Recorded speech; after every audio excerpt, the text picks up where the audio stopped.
साथियों नमस्कार। हलचल न्यूज़ से मैं राजेश।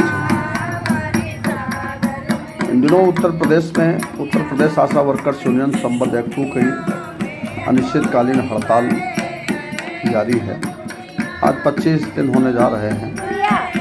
उसी क्रम में 9 जनवरी 2026 को प्रदेश भर के मंडल कार्यालयों पर विशाल प्रदर्शनों का आयोजन किया गया है, जिस पर एक्ट 2 प्रदेश अध्यक्ष विजय विद्रोही की अपील।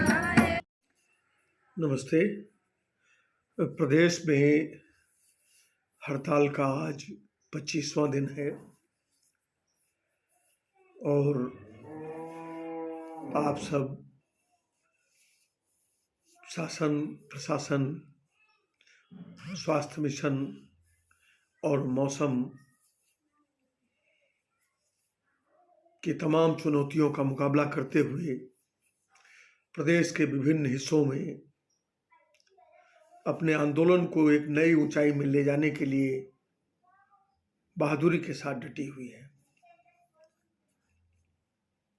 अपने आंदोलन को सफलतापूर्वक इस मुकाम तक लाने के लिए आप सबका क्रांतिकारी अभिवादन। कल 9 जनवरी है। जैसा कि आप सबको पता है कि 9 जनवरी को उत्तर प्रदेश आशा वर्कर्स यूनियन ने प्रदेश के मंडला आयुक्त कार्यालयों पर प्रदर्शन का कार्यक्रम लिया है और इसी दिन पूरे देश में all India scheme workers federation ने उत्तर प्रदेश की आशा वर्कर्स के आंदोलन के समर्थन में पूरे देश के पैमाने पर उत्तर प्रदेश की सरकार पर दबाव डालने के लिए एक दिवसीय आंदोलन का भी निर्णय लिया है। तो जब कल आप उत्तर प्रदेश के विभिन्न मंडलायुक्त कार्यालयों पर अपनी मांगों के समर्थन में प्रदर्शन कर रही होंगी, तो ठीक उसी समय बिहार, बंगाल, उड़ीसा, झारखंड, उत्तराखंड, दिल्ली, महाराष्ट्र, कर्नाटक,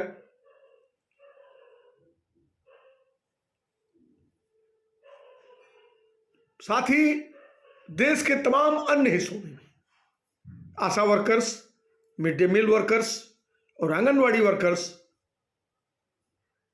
मैदान में उतर करके आपकी मांगों के समर्थन में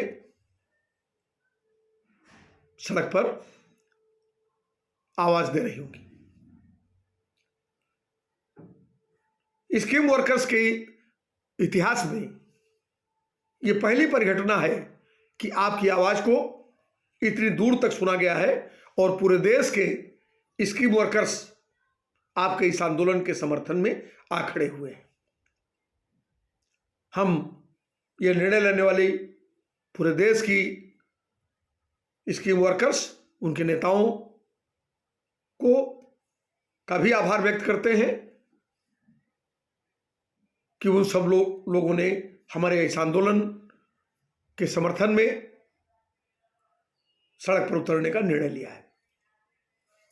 उत्तर प्रदेश में जहां एक ओर यह लड़ाई बहुत निर्णायक मोड़ की तरफ बढ़ती दिखाई पड़ रही है,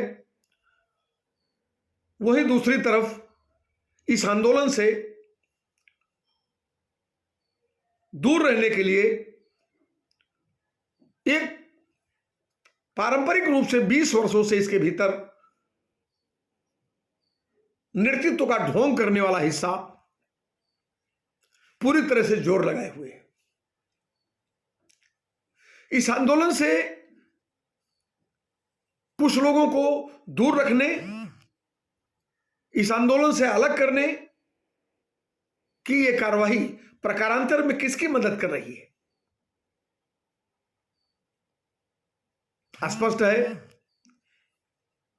कि यह लड़ाई अगर कमजोर हो रही है तो इस लड़ाई से सरकार और राष्ट्रीय स्वास्थ्य मिशन और उसकी पूरी लूट मंडली को मदद मिल रही है। और ऐसी जितनी भी समितियां और कथित संगठन हैं जो इस संगठित लड़ाई को बिखेरने की कोशिश में पूरा जोर लगाए हुए हैं, अफवाहें फैला रहे हैं, तरह तरह के बहाने और आरोप प्रत्यारोप लगा करके अपना मुंह बचा रहे हैं। ऐसे सारे लोग अभी तक इस आंदोलन में कोई दरार डालने में नाकाफी रहे हैं। उनके रिश्ते बेहतर ढंग से सरकार और राष्ट्रीय स्वास्थ्य मिशन के साथ समझे जा सकते हैं। आप जानती हैं कि 2019 से लेकर 2023 तक 1.5 लाख करोड़ रुपए के घोटाले का सवाल बहुत गंभीर है। ये हमारी प्रोत्साहन राशियां हैं जिनका काम हमने किया है और उसका भुगतान हमें नहीं मिला है। आप जानती हैं कि 2018 से लेकर के और आज तक हम लोग लगातार गोल्डन कार्ड, आयुष्मान कार्ड, आभा कार्ड बनाने के काम में लगे रहे हैं।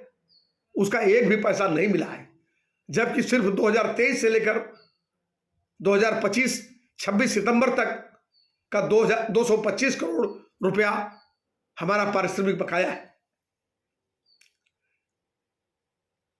हमारी मिलने वाली प्रोत्साहन राशियों का कोई पुनर्मूल्यांकन नहीं किया गया, पुनरीक्षण नहीं किया गया, उनकी नई दरें कभी तय नहीं की गई, जबकि महंगाई 400 गुना बढ़ गई। उत्तर प्रदेश के अंदर भुगतान के नाम पर बहुत बड़े पैमाने पर होने वाली डरा धमका कर की जाने वाली वसूली का दायरा भी कितना विशाल है, इसका आपको अंदाजा सहज रूप से है। 1000 करोड़ से अधिक की इस वसूली पर रोक लगाने के सवाल पर सरकार और राष्ट्रीय स्वास्थ्य मिशन मौन है।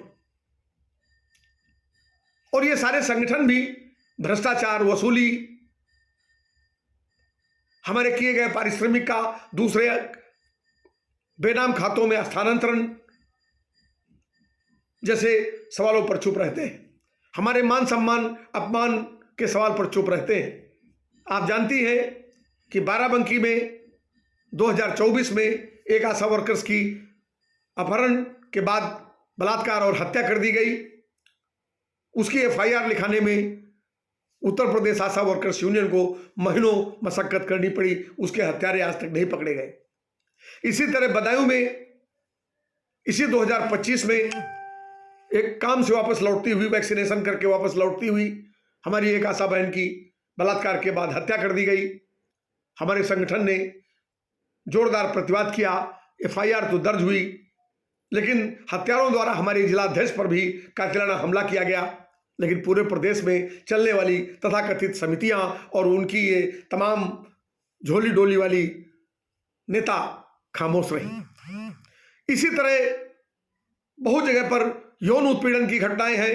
लखीमपुर खीरी में हमारी बहनों को अपमानित करने का प्रकरण है, चंदौली में हमारी बहनों को अपमानित करने का प्रकरण है, और अभी हाल के दिनों में उत्तर प्रदेश के उप मुख्यमंत्री केशव प्रसाद मौर्य द्वारा दिया गया एक बहुत घृणित बयान है, जिसमें उन्होंने कहा कि आपके पति क्या आपकी कमाई खाते हैं। ये स्त्री की बराबरी को नकारने और स्त्री के श्रम को नकारने और उसके परिवारों को चलाने में बराबर की भागीदारी का जो अधिकार है उसको नकारने जैसी ये भी एक तरह की नैसर्गिक सिद्धांत के विपरीत गाली ही है, जो अपमानित करने की नियत से, जलील करने की नियत से एक मंत्री द्वारा एक सार्वजनिक स्थल पर कही गई। इतनी तमाम सारी घटनाओं पर सरकार को घेरने के बजाय इन सब लूटपाट और हमारे श्रम और पारिश्रमिक के दोहन, शोषण और लूट के खिलाफ राष्ट्रीय स्वास्थ्य मिशन और सरकार को घेरने के बजाय कुछ लोग हमारे संगठन को ही घेरने में अपनी बहादुरी दिखा रहे हैं। ये लड़ाई अपने मुकाम की तरफ बढ़ रही है। हम पूरे प्रदेश के अंदर कल होने वाले कार्यक्रम के लिए आप सबका आह्वान करते हैं कि आप सब लोग निर्भीकता के साथ अपने अपने मंडलों में एकत्र हों, अपनी आवाज उठाएं, अपनी मांगों के समर्थन में खड़ी हों, नारे दें और अपना मांग पत्र मंडलायुक्त के माध्यम से मुख्यमंत्री उत्तर प्रदेश को भेजकर अपनी मांगों को मानने और हड़ताल को खत्म कराने की अपील करें। हम आपसे भी कहना चाहते हैं कि इस आंदोलन से दूरी बनाकर रखने की जो लोग कवायद कर रहे हैं, वो अगर इस आंदोलन के समर्थन में आपके साथ नहीं उतर रहे हैं, तो आप सब लोग स्वतंत्र रूप से ऐसे संगठनों को चिन्हित करते हुए, ऐसे संगठनों के वास्तविक सरोकार को समझते हुए दरकिनार कर आप स्वयं इस आंदोलन का नेतृत्व अपने हाथ में लें। और पूरे प्रदेश की आशा बहनें, हमें उम्मीद है कि जिस दिन इस तरह की समितियों, गैर वैधानिक संगठनों, राष्ट्रीय स्वास्थ्य मिशन और सरकारों के पक्ष पोषण में लगी हुई शक्तियों को दरकिनार करके डर और भय को चुनौती देते हुए मैदान में उतर आएंगी, उस दिन सरकार को हराने में बहुत समय नहीं लगेगा। ये लड़ाई अपनी ऊंचाई पर पहुंच चुकी है। 25 दिन की हड़ताल का सपना उत्तर प्रदेश की सरकार ने और राष्ट्रीय स्वास्थ्य मिशन ने और उसके दलालों ने कभी कल्पना में भी नहीं सोचा होगा। आज भी 1 लाख से अधिक आशा बहनें हमारी इस तरह की भयानक सर्दी में बैठी हुई हैं। सरकार की निरंकुशता और क्रूरता का अंदाजा इसी बात से लगाया जा सकता है कि प्रदेश के अंदर जिन अस्पतालों में, जिन सामुदायिक स्वास्थ्य केंद्रों में, जिन जिला मुख्यालयों में धरने चल रहे हैं, वहां एक अलाव तक की व्यवस्था सरकार ने नहीं की है, जबकि चट्टी चौराहे, नगर पालिका शहरों में सरकारें यूं भी आम लोगों के लिए अलाव की व्यवस्था करती हैं। आश्चर्यजनक बात तो यह है कि शिवराजपुर, कानपुर जनपद के एक सामुदायिक स्वास्थ्य केंद्र में वहां के प्रभारी ने अपमानित करने की नियत से कुछ गत्ते ला करके उसी जगह जलवाए, एक वीडियो बनाया और फिर उसमें 1 बाल्टी पानी डाल करके चिढ़ाते हुए इन लोगों को चला गया। हम इन सारे अपमान का हिसाब लेंगे, हम अपने किए हुए काम के एक एक पैसे का हिसाब लेंगे और हम निश्चित तौर से इस लड़ाई को उस मुकाम तक ले जाएंगे जहां हमारे सम्मान का सवाल, हमारे रुपए पैसे का सवाल, हमारे पारिश्रमिक के सही सही मूल्य का सवाल हल हो सके। हम आप सबसे अपील करते हैं कि बरेली मंडल की बहनें बरेली में, गोरखपुर की बहनें गोरखपुर में, लखनऊ मंडल के सभी जिलों की बहनें लखनऊ में, इलाहाबाद मंडल के सभी जिलों की बहनें इलाहाबाद में, कानपुर मंडल की सभी बहनें कानपुर में और अलीगढ़ मंडल की सारी बहनें अलीगढ़ में, इसी तरह बनारस में, बनारस मंडल की बहनें बनारस में और विंध्याचल मंडल की बहनें सोनभद्र में, मुरादाबाद मंडल की सारी बहनें मुरादाबाद में एकत्र होते हुए अपने मंडलों में, झांसी मंडल की बहनें झांसी में एकत्र होते हुए इस कार्यक्रम को एक नई ऊंचाई पर ले चलें और सरकार को बताएं कि आपकी 1 महीने की पूरी कवायद के बाद भी हम डटे हुए हैं, हम लड़ाई के मैदान में खड़े हुए हैं और हम बिना जीत के इस मैदान को छोड़ने वाले नहीं हैं। हम अब जीत करके ही इस लड़ाई का अंत होगा। इसलिए सरकार वार्ता करे और समस्याओं का समाधान करे, दलालों को परे ढकेलो, एकजुट हो और जीत की तरफ बढ़ो। इनकलाब जिंदाबाद। धन्यवाद।